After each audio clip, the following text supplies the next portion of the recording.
વિદ્યાર્થીઓ આપણે હિન્દીની અંદર પાઠ 6 એકાંકી, ત્યારબાદ આપણે અભ્યાસ અને સ્વાધ્યાયના પ્રશ્નો. તમે સ્વાધ્યાય જોયું હશે તો તમને તરત ખબર પડી ગઈ હશે કે સ્વાધ્યાયની અંદર પ્રશ્નો છે માત્ર 2 જ આપેલા છે અને એ પણ આપણા માટે સહેલા છે. ત્યારબાદ દુષ્યંત અને સર્વદમન. રાજા દુષ્યંત અને સર્વદમન એટલે કોણ? તો કે બાળક ભરત. આ 2 વિશે એના શબ્દો તમારે હિન્દી ભાષાની અંદર લખવાના છે. ત્યારબાદ इस परिच्छेद को ध्यानपूर्वक पढ़कर दिए गए प्रश्नों के उत्तर लिखिए. तो સૌપ્રથમ આપણે પ્રશ્નોના ઉત્તર લખીએ. એમાં તમને સૂચના આપેલી છે. एक એટલે કે इस एकांकी के आधार पर बालक सर्वदमन की विशेषताओं का वर्णन कीजिए. तो सर्वदमन स्वस्थ, सुंदर और आकर्षक बालक है. उसका मुख अग्नि के समान दमक रहा है. उसका साहसी और निडर स्वभाव देखकर आश्चर्य होता है कि सिंह शावक के साथ खेलने में वह जरा भी नहीं डरता. शावक की माँ सिंह के पास उसी के भय नहीं है. वह इतना हठी और तपस्वियों को समझाने का उस पर कोई असर नहीं होता. उसके हाथ से चक्रवर्ती सम्राट का लक्षण देखता है और इसे खिलौने से स्वाभाविक लगाव है. એટલે આપેલો હતો મોર અને સાચા સિંહથી પોતે રમતો હતો એ હતું સિંહ શાવક. ત્યાર પછી તમને પાઠ્યપુસ્તકની અંદર स्वाध्याय है अभ्यास नो प्रश्न बीजो आपेलो है. सर्वदमन के व्यवहारों को देखकर दुष्यंत के मन में कौन से विचार आते हैं? तो उसके उत्तर सर्वदमन का साहस, निर्भयता और बालहट देखकर दुष्यंत बहुत आनंद होते हैं. उसके मुंह सर्वदमन के प्रति प्रेम बढ़ जाता है. सर्वदमन के मुंह पर अग्नि जैसी दमक दिखाई दे रही है. उसे देखकर आश्चर्य होता है. उन्हें लगता है कि यह निश्चय किसी तपस्वी का वीर पुत्र है. बालक के हाथ में चक्रवर्ती जैसे लक्षण और उसकी कमल जैसी हथेलियों को देखकर वे आनंद और आश्चर्य में डूब जाते हैं. सर्वदमन के हाथ से सिंह शावक छुड़ाते समय वे बालक के हाथ को स्पर्श कर अत्यंत सुख का अनुभव करते हैं. ત્યારબાદ તમને આપેલું છે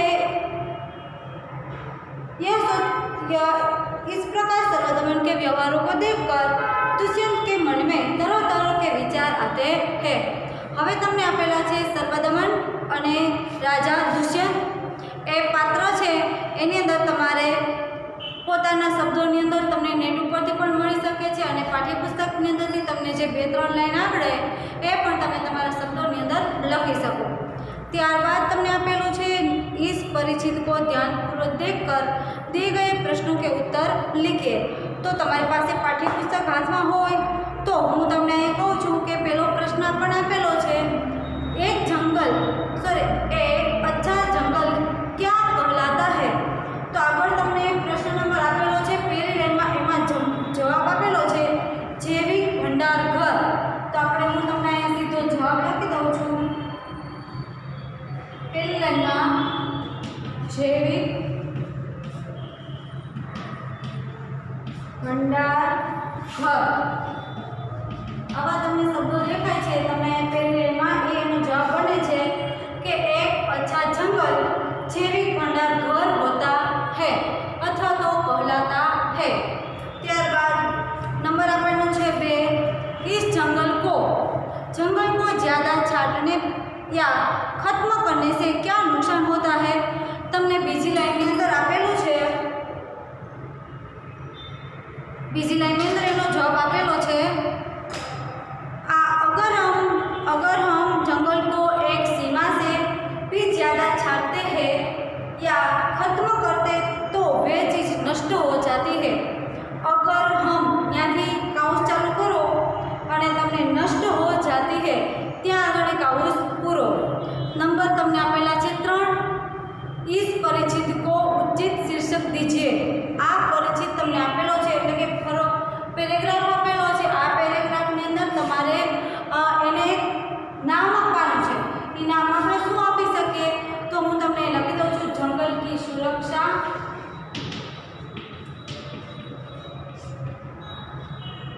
जंगल की सुरक्षा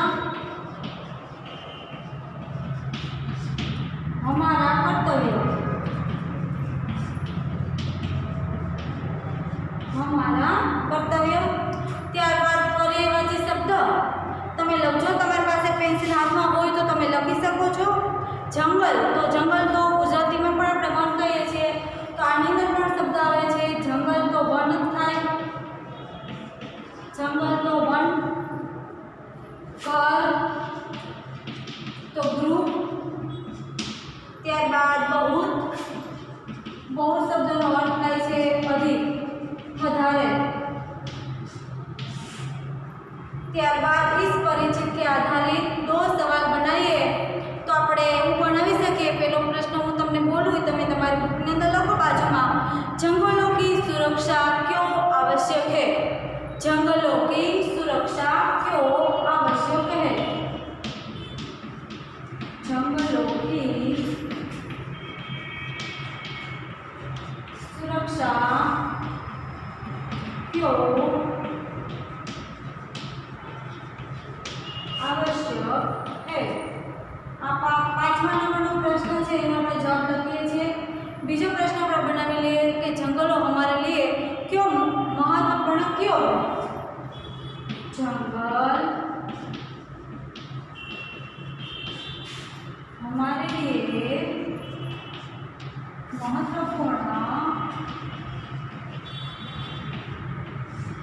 क्यों है?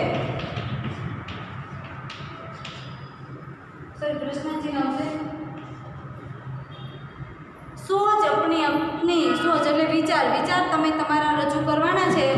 તમને આપેલો છે પ્રશ્ન નંબર 4,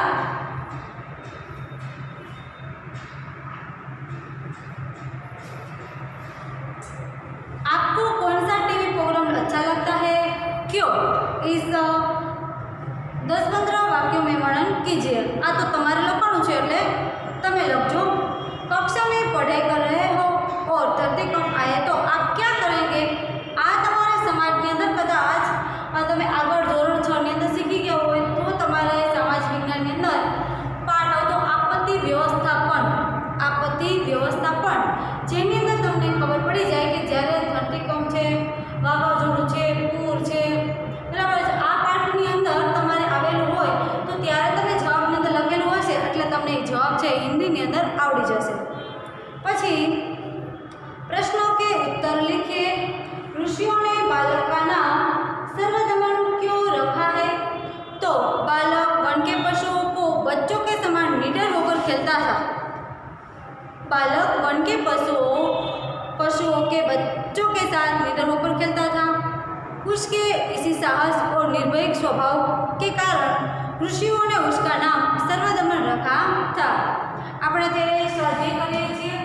ત્યારબાદ બીજો પ્રશ્ન આપેલો છે, दुष्यंत बालक के प्रति क्यों आकृष्ट हो रहे हैं? बालक स्वस्थ, सुंदर और निर्भीक तथा हठीला था। એના પછી उसकी विशेषताओं पर मुग्ध होकर दुष्यंत के प्रति आकृष्ट हो रहे थे। પછી મેં તમને બે જે નીતિ હતી પૂર્વવંશીઓની, એની અંદર આપણે હતું કે જે યુવાવસ્થાની અંદર પોતે પૃથ્વીની રક્ષા કરે છે અને વૃદ્ધાવસ્થાની અંદર આશ્રમની અંદર જઈ અથવા તો તપસ્વીઓની જેમ આશ્રમમાં રહી અને ઝૂંપડીની અંદર રહે, આ બેની નીતિ એટલે કે જે રિવાજ હોય એ એને નિભાવવો પડતો હોય છે।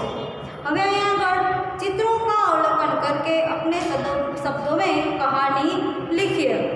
તમે આગળ હિન્દીની અંદર સપ્ટેમ્બર 2020 આની અંદર જે તમે સામાયિક મૂલ્યાંકન કસરતી લખેલી હતી હિન્દી વિષયની અંદર, ત્યારે તમારે આ ચિત્ર છે આપેલું હતું અને આ વાર્તા છે એ પણ તમે લખેલી છે, એટલે આ વાર્તા તમે તમારી જાતે લખી શકો છો। ત્યારબાદ ભાષા સજ્જતા, સૌપ્રથમ કે છે વિશેષણ। તો આપણે વિશેષણ ધોરણ 7 ની અંદર તમે ગુજરાતીની અંદર શીખી ગયા હશો, જેની અંદર તમારે ગુણ છે, ક્રમ છે, સંખ્યા છે, આવું બધું પણ આપેલું હશે। અને હું તમને તમારી ભાષામાં કહું કે જ્યારે કોઈ પણ વાક્યમાં કોઈ પણ શબ્દની અંદર જે નામ હોય, સંજ્ઞા, નામના અર્થમાં વધારો કરે એને કહેવાય વિશેષણ। કોઈ દયાળુ છે,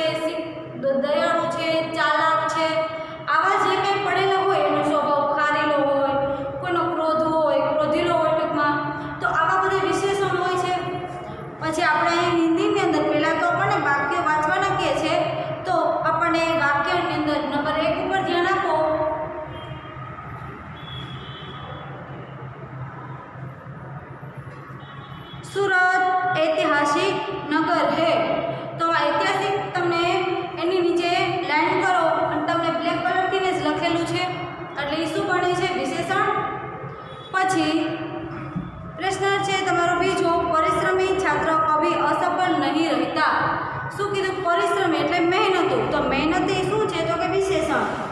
हमने बाजार से 2 लीटर दूध खरीदा. કેટલા લીટર છે? તો કે 2 એટલે 2 લીટર. એની નીચે તમારે લાઈન કરી લેવી એટલે તમને વિશેષણનો ખ્યાલ આવી જાય. छात्रालय में 20 छात्र है. એમાં 20 वे लड़के खेल रहे हैं.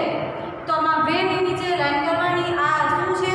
તો કે वे, 2 લીટર, 20, પરિશ્રમી, ઐતિહાસિક, આ બધા વિશેષણો કહેવાય. હવે ये गुण दर्शावे छे, कोई संख्या दर्शावे छे, कोई मात्रा बतावे छे. ये सभी गाढ़ शब्द किसी न किसी रूप में वाक्य में प्रयुक्त संज्ञा या सर्वनाम शब्दों की विशेषता का बोध करा रहे हैं. जो शब्द संज्ञा या सर्वनाम की विशेषता, गुण, संख्या, मात्रा, परिमाण बनाते हैं, वे विशेषण कहलाते हैं. હવે આપણે વિશેષણ છે એનો પ્રકાર તમારે લખવાનો છે. આ તમારું હોમવર્ક છે. એની અંદર તમારે લખવાનું છે ઓ ચતુર લડકા હે. તો તમારા પાઠ્યપુસ્તકની અંદર ચતુર નીચે લાઈન કરી નાખો. બીજા નંબર ઉપર શ્યામ 20 કિલો આટા લાયા. એની અંદર 20 શબ્દ નીચે લાઈન કરો. એ તમારો માત્રા બતાવે છે એટલે સંખ્યા જે આપણે કહીએ છીએ કે. ત્રીજા નંબર ઉપર થોડી ચીની માત્રા बतावे છે કે થોડી. પછી सानिया बाजार से थोड़ी चीनी लाई. ત્યારબાદ साहिल के पास 10 रुपये, संख्या આપેલી છે 10. ત્યારબાદ कुछ लड़के उद्यान में खेल रहे हैं. સંખ્યા પણ આપેલી નથી પણ આપણે નક્કી કરવાનું છે કે કેટલી છે એટલે આપણને શબ્દ આપેલો છે कुछ એટલે કેટલાક છોકરા મેદાનની અંદર એટલે કે બગીચામાં રમી રહ્યા છે.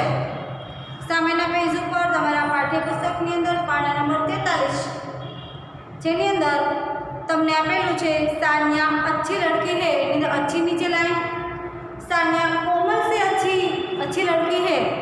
कोमल से अच्छी એટલે कोमल કરતાં પણ વધારે સારી. सानिया कक्षा में सबसे अच्छे लड़की है. सबसे अच्छी તો આની અંદર મોટા ભાગે શબ્દ આવે છે अच्छी. तो उपयुक्त वाक्यों में अच्छा विशेषण का प्रयोग 3 प्रकार से किया गया है. आज वाक्य अपने 3 જોયા. આ 3 વાક્યની અંદર તમને 3 વાક્યમાં अच्छा शब्द કે अच्छी शब्द વધારે દેખાઈ આવે છે. ત્યારબાદ એના પછીનું જ વાક્ય છે वाक्य में केवल 3 वाक्यों के केवल सानिया की विशेषताओं का बोध कराने के लिए वाक्य में सानिया और कोमलता की तुलना करने, सानिया को कोमल से अच्छी बताने के लिए, वाक्य में सानिया को कक्षा में सबसे अच्छी बताने के लिए. આની અંદર સાનિયાના કયા ગુણો છુપાયેલા છે એની અહીંયા આપણે વાત કરેલી છે. ત્યારબાદ ઉપરોક્ત विधानों को यह स्पष्ट है कि विशेषण शब्द का प्रयोग संज्ञा या सर्वनाम शब्द की सामान्य विशेषता बताने के लिए है. આ માત્ર તમારે જાણવા માટે જ છે. જે હું અત્યારે તમને વાંચાવું છું એ માત્ર આપણી જાણકારી માટે જ રાખવાનું છે. संज्ञा या सर्वनाम की विशेषताओं की तुलना करने के लिए उनमें से एक दूसरे से कम या ज़्यादा बताने के लिए 2 से अधिक संज्ञा या सर्वनाम एक करता વધારે विशेषताओं की तुलना એટલે સરખામણી उनसे उसी को एक सबसे कम या सबसे ज़्यादा बताने के लिए किया जाता है. एक करता વધારે बतावा માટે થઈ અને કરવામાં આવે છે. हाँ, તમને આપેલું છે निम्नलिखित विशेषणों का 3 प्रकार से वाक्य में उपयोग कीजिए. અહીંયા તમને જે વિશેષણો આપેલા છે એનો તમારે 3 વાક્યની અંદર કે ગુણ છે, સંખ્યા છે, માત્રા છે, આના વાક્ય છે એ તમારે બનાવવાના છે. હવે અહીંયા આગળ આપણને લિંગ પરિવર્તન આપેલું છે. તો હું તમને બોર્ડની અંદર જે લિંગ પરિવર્તન લખાવું છું એ તમારે ફરજિયાતને માટે લખવાની છે. તમને અહીંયા પહેલા સૌપ્રથમ કીધેલું છે નિમ્નલિખિત શબ્દ પઢીએ और समझिए. તમને પાઠ્યપુસ્તકમાં આપેલું છે પણ મારી સાથે તમે પણ લખો.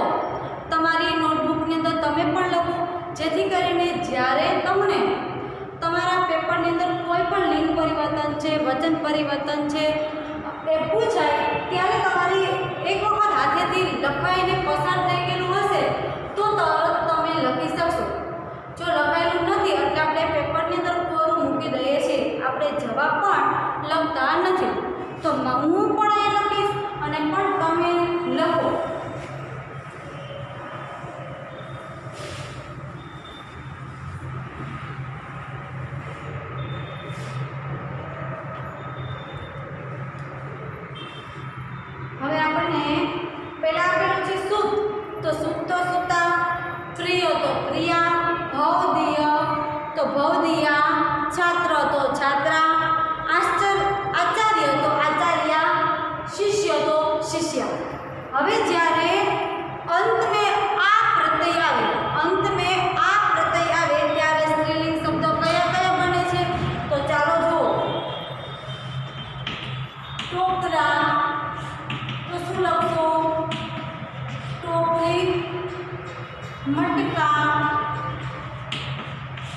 કટોરી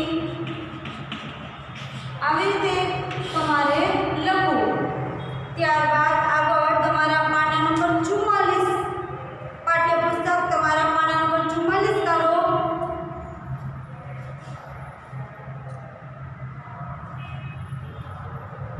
એની અંદર પાછળ અંતની અંદર ઈ આવે। આની અંદર શું આવતું હતું? આની અંદર શું આવતું હતું? ઈ આવે છે, ઈ પ્રત્યય આવે છે એટલે આપણે ઈ લખીએ। મોર છે, મોર, તો મોરની। શેર, તો તમને તરત આવડી જશે શેરની, કેમ કે આપણે પેલું કાવ્ય ભણતા હતા એની અંદર આવેલું છે। આ શબ્દ આપણા માટે નવો છે। ભીલ, તો ભીલની। ત્યારબાદ અંત મેં ની પ્રત્યય, અહીંયા પ્રત્યય કયો આવે છે? ની, તો ની પ્રત્યયની અંદર પૂજારી, તો પૂજારી, પૂજારી,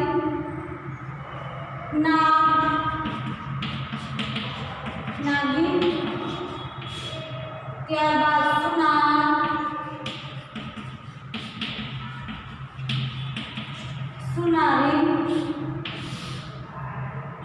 આગળ ઈન પ્રત્યય હવે પાછળ ઈન, જેવી રીતે તમે જોડણીની અંદર નિયમો શીખવાતા ગુજરાતીની અંદર, એવી રીતના જ અહીંયા ઈ છે, ની છે, આ છે, આ રીતે તમે જોઈ લો તો પણ તમને શબ્દો છે બનાવતા આવડી જાય। ઈન આવે છે, ઈન, તો પંડિત છે, પંડિત, તો પંડિતાઈ, પંડિતાઈ। ઠાकुर, ઠાकुराइन, ઠાकुराइन, ઠાकुराइन। गुरु, गुरुआइन।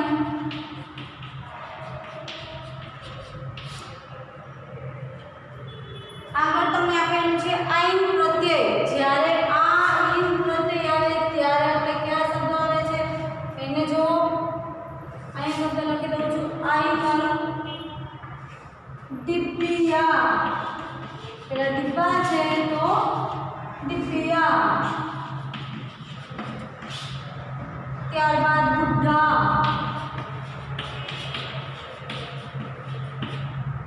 બુઢિયા। બંદર, બંદરિયા। આગળ શબ્દ में या को इया, या को इया।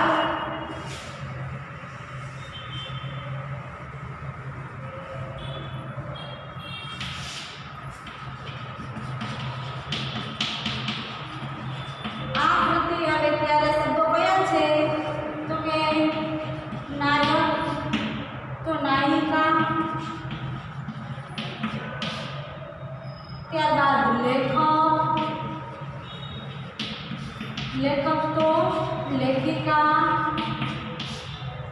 આગળ છે બાલક, બાલક તો બાલિકા। હવે તમને પેપરની અંદર આવે તો આની અંદર તમને આવડી જવું જોઈએ।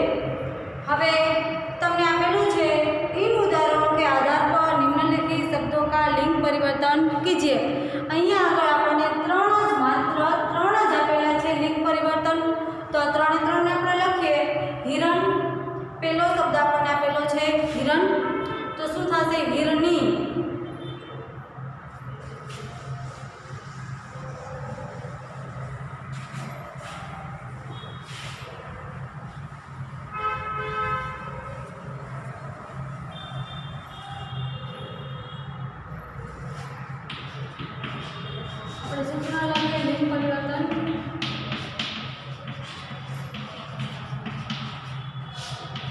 लिंग परिवर्तन, हिरण,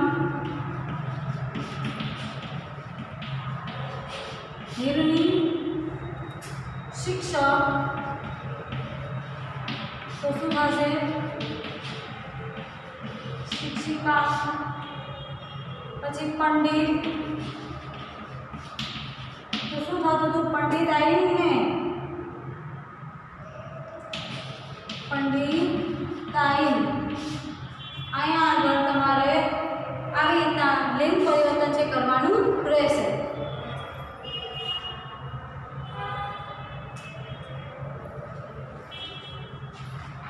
હવે તમને તમારા બુકની અંદરથી જ આવા જો કોઈ શબ્દ મળે તો તમારે લિંગ પરિવર્તનવાળા શબ્દો છે એને તમારે લખવાના રહેશે. આ સિવાય તમને મુહાવરે આપેલા હોય તો મુહાવરેના વાક્ય છે એ પણ તમારે જાતે બનાવીને લખવાના છે. સાથે સાથે જ પાઠ્યપુસ્તકમાંથીને જ તમને ખાલી જગ્યા પૂછવામાં આવશે તો તમારે પાઠ્યપુસ્તકમાંથી ખાલી જગ્યા શોધીને લખવાની. વાક્ય પૂર્ણ કીજે, આ વાક્ય પૂર્ણ કીજે ની અંદર તમે વાક્ય આખું લખો છો તો જ તમને 1 માર્ક મળશે. માત્ર ટીક માર્ક કરેલું હશે તો તમને અડધો જ માર્ક મળે છે. એટલે આ વસ્તુ આપણે યાદ રાખીશું. ત્યારબાદ તમને આપેલું છે પ્રવૃત્તિ. તો કાલિદાસની 2 કૃતિ એની અંદર તમને વાંચવાનો સમય મળે તો આ પુસ્તક ખૂબ જ સરસ છે. અભિજ્ઞાન શાકુંતલમ અને બીજું છે રઘુવંશ. આપણે પહોંચ્યા છીએ પાઠ નંબર 7, સોચ અપની અપની વાદ અને વિવાદ. તો તમારે સમય મળે તો તમારે પહેલાં તો પાઠ્યપુસ્તકની અંદર તમારા પાના નંબર કેટલા છે તો કે પાના નંબર 45 ઉપર જે સોચ અપની અપની એની અંદર તર્કો હોય, કેવી રીતના પોતપોતાના વિચારો છે એ રજૂ કરવાના હોય છે. ખાસ કરીને તો જ્યારે કોઈ પણ વિષય ઉપર તમારે ચર્ચા કરવાની હોય ત્યારે તમારે કેવી રીતના રજૂ કરવી. કોઈ પણ એક વિષય આપેલો હોય, ધારો કે તમે હિન્દીની અંદર અથવા તો પહેલાં તો પ્રથમ ગુજરાતીની અંદર તમારે લેવાનું કે ગામડાનું દૃશ્ય અને શહેરનું દૃશ્ય કલ્પના કરવાની અને વિચારવાનું. પહેલાં તો એવું વિચારશો આપણે કે ભાઈ ગામડાની અંદર તમે રહો છો તો કઈ કઈ સુવિધાઓ મળે છે અને શહેરની અંદર રહો છો તો તમને કઈ કઈ સુવિધા મળે છે. ગામડાનું વાતાવરણ કેવું છે અને શહેરનું વાતાવરણ કેવું છે આના વિશે પણ તમે તમારા શબ્દોની અંદર અથવા તો તમારા કોઈ સાથી મિત્રો છે એની સાથે પણ તમે વિચાર છે એ તમે રજૂ કરી શકો છો. તમારે એક વ્યક્તિને ગામડા વિશે બોલવાનું રહે અને એકને શહેર વિશે વાત કરવાની હોય. પછી 2 મિત્રો છે એને પોતાના શબ્દો છે એ લખીને પણ તમે રજૂ કરી શકો છો.